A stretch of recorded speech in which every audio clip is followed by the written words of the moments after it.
Assalamualaikum warahmatullahi wabarakatuh. Rekan-rekan semua, terima kasih. Sebelumnya, mohon maaf kami akan memberikan sedikit persentase terkait implementasi dari Enterprise System Industri Farmasi PT Kalbe Farma (TBK). Latar belakang Latar belakang kami menulis penulisan ini berdasarkan terkait dengan meningkatnya Customer Relationship Management atau CRM. Secara khusus berusaha memberikan layanan yang sifatnya personal, sehingga memberikan kepuasan yang tinggi pada pelanggannya sebagai stakeholder maupun shareholder. Apa yang diharapkan dari itu semua? Yaitu dengan hubungan yang ada akan terjalin value chain yang kuat di antara customer relationship atau hubungan dengan pelanggan. Untuk dapat meningkatkan CRM, perusahaan tidak segan melakukan investasi dengan cukup mahal, teknologi yang canggih, yang mampu memberikan layanan secara maksimal bagi pelanggan. Apa aja? Seperti web application, email marketing, dan the .com. Menurut Costanzo 2003, CRM merujuk pada software sistem yang membantu perusahaan memperoleh dan menyimpan data pelanggannya serta melakukan hubungan dua arah. Tetapi saat ini CRM lebih menekankan pada perubahan kebijakan dan prosedur yang didesain untuk meningkatkan sales customer relation di berbagai lini perusahaan. Sektor kesehatan merupakan salah satu sektor pembangunan yang sedang mendapatkan perhatian besar dari pemerintah. Merupakan salah satu sektor pembangunan yang sangat potensial untuk dapat diintegrasikan dengan teknologi informasi. Salah satu adalah industri farmasi seperti PT KB Pharma. Maka dalam penulisan ini akan dibahas tentang CRM tujuan dan tujuannya, mengapa perusahaan perlu CRM, aplikasi CRM dalam industri manufaktur dan jasa, serta kesimpulan yang dapat ditarik dalam pembahasan CRM ini. Baik, kita masuk ke pokok bahasan ruang lingkup, di mana ruang lingkup di sini ada dua. Yang pertama, poin A, penerapan CRM Customer Relationship Management di PT KB Pharma. B, manfaat penerapan CRM di PT KB Pharma TBK. Tujuannya apa? Tujuan di sini dan manfaat, maka yang dapat kami tarik dari setelah kami ini memberikan presentasi ini ada tiga ya ini. Pertama, menjelaskan mengenai bagaimana itu CRM itu sendiri, mengetahui tujuan dari CRM dan alasan perusahaan memerlukan CRM, melihat salah satu contoh penerapan CRM di PT KB Pharma. Metode penelitian. Jenis penelitian ini termasuk dalam penelitian deskriptif. Menurut S. Arikunto, penelitian deskriptif bertujuan untuk membantu menjelaskan karakteristik objek atau subjek yang diteliti. Hasil penelitian ini akan mendeskripsikan mengenai CRM, Customer Relation Management, dan tujuannya serta aplikasinya dalam industri manufaktur dan jasa. Landasan teori di mana yang berkaitan dengan Customer Relationship Management. Di sini kami dapat menarik beberapa, antara lain CRM itu sendiri. Yang kedua, loyalitas dari pelanggan. Yang ketiga, program loyalitas pelanggan. Yang keempat, CRM dan tujuannya. Kelima, keuntungan dari CRM.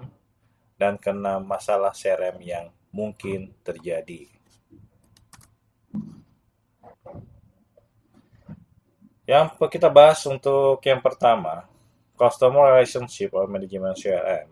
Jadi menurut Coulter dan Armstrong, di mana CRM itu merupakan suatu proses yang membangun, dan mempertahankan hubungan jangka panjang yang menguntungkan dengan pelanggan melalui penyediaan pelayanan yang bernilai dan memuaskan mereka. Secara garis besar, perusahaan dapat mengembangkan hubungan dan pelanggan-pelanggan melalui tiga pendekatan, secara finansial dan secara manfaat sosial, serta ikatan struktural.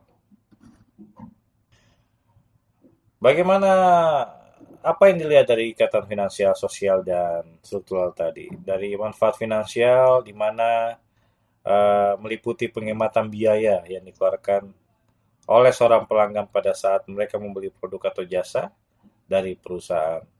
Implementasinya yang paling sering dari penyediaan manfaat finansial adalah dengan menjalankan frekuensi marketing program seperti pemberian reward berupa diskon. Untuk manfaat sosial, di sini lebih cenderung kepada tingkat hubungan dengan pelanggan tidak hanya tercipta karena insentif harga yang diberikan, namun ada ikatan sosial karena persahabatan baik antara perusahaan dengan pelanggan. Implementasi dari penyediaan manfaat sosial ini paling mudah adalah berusaha mengingat nama pelanggan secara individu.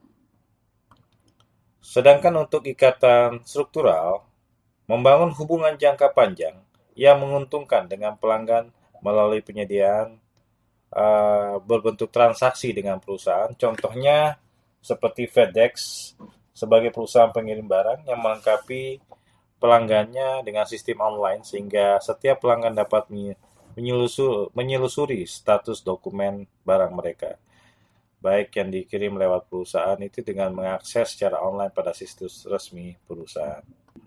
Kita bahas bagian kedua yaitu loyalitas pelanggan. Menurut Coulter, Bowen, dan Machen, loyalitas pelanggan didefinisikan sebagai besaran kemungkinan pelanggan membeli kembali dan kesediaan mereka untuk menjadi partner bagi perusahaan. Faktor-faktor apakah yang dapat menimbulkan dari loyalitas pelanggan? Ada dua di sini yang menurut kami. Yang pertama, ikatan emosional yang dimiliki pelanggan terhadap produk dan jasa perusahaan harus lebih besar daripada ikatan emosional. Sedangkan faktor kedua adalah pembelian berulang yang dilakukan oleh pelanggan. Program loyalitas pelanggan. Program loyalitas pelanggan di sini seperti banyak sih yang terkait berbeda nama terkait program loyalitas pelanggan tersebut. Dalam artian di sini dengan kata lain frekuensi flyer program di industri lain, retail, ada yang menyebutnya program loyalitas pelanggan dengan nama bonus program, customer club, customer card, membership card, flybus, dan sebagainya. CRM dan tujuannya. Jadi di sini terkutip bahwa CRM itu sendiri strategi bisnis yang terdiri atas software dan pelayanan yang didesain untuk meningkatkan keuntungan profit, pendapatan, dan kepuasan dari pelanggan. Jadi dengan cara apa? Dengan membantu bentuk perusahaan untuk mengidentifikasi pelanggannya yang tepat, memperoleh lebih banyak pelanggan dengan lebih cepat, dan mempertahankan kesetiaan pelanggannya. Sedangkan untuk aspek lainnya di sini, tujuan dari sistem ini yaitu dengan penggunaan teknologi diharapkan terjalin hubungan yang kuat antara perusahaan dengan pelanggan. Dengan kata lain, perusahaan berusaha mengolah kinerja perusahaannya dengan lebih baik. Keuntungan CRM di sini membantu perusahaan untuk mengembangkan produk baru berdasarkan pengetahuan yang lengkap tentang keinginan pelanggan, dinamika pasar, dan pesaing. Adapun ada beberapa dari keuntungan CRM ini, bagaimana cross-selling, menjual produk yang lain yang mungkin dibutuhkan pelanggan berdasarkan pembelinya, upgrading atau menawarkan status pelanggan yang lebih tinggi dari Gold Card ke Silver Card, terus respon yang lebih cepat ke pelanggan dan meningkatkan efisiensi karena otomasi proses. Meningkatnya kemampuan melihat dan mendapatkan peluang.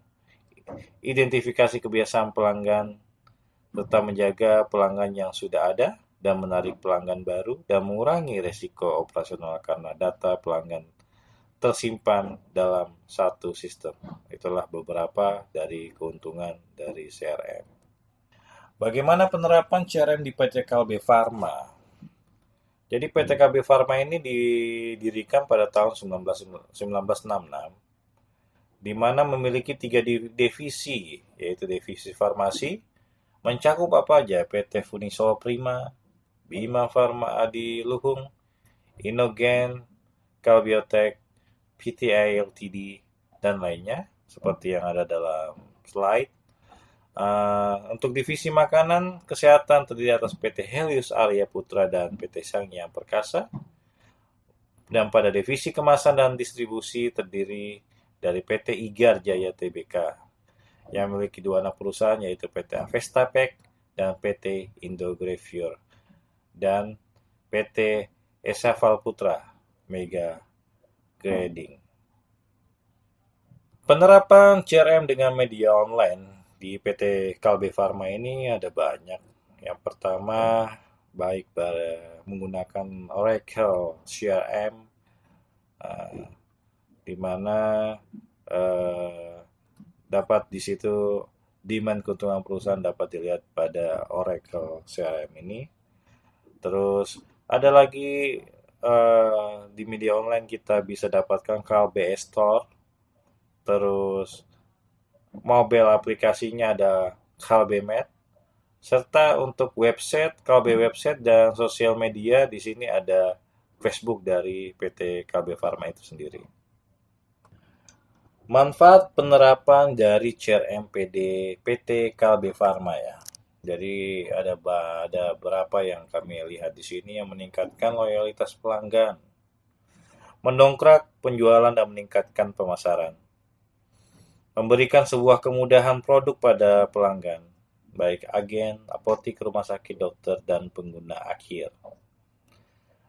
Dengan menggunakan CRM, PT KB Farma Tbk mampu mengidentifikasi dokter mana yang proaktif dengan tenaga pemasarannya, mengkalkulasikan pendapatan potensial yang diperoleh dari hubungannya dengan para dokter tersebut, menjalin hubungan yang lebih erat dengan para dokter, dan merekomendasikan obat kepada pasien.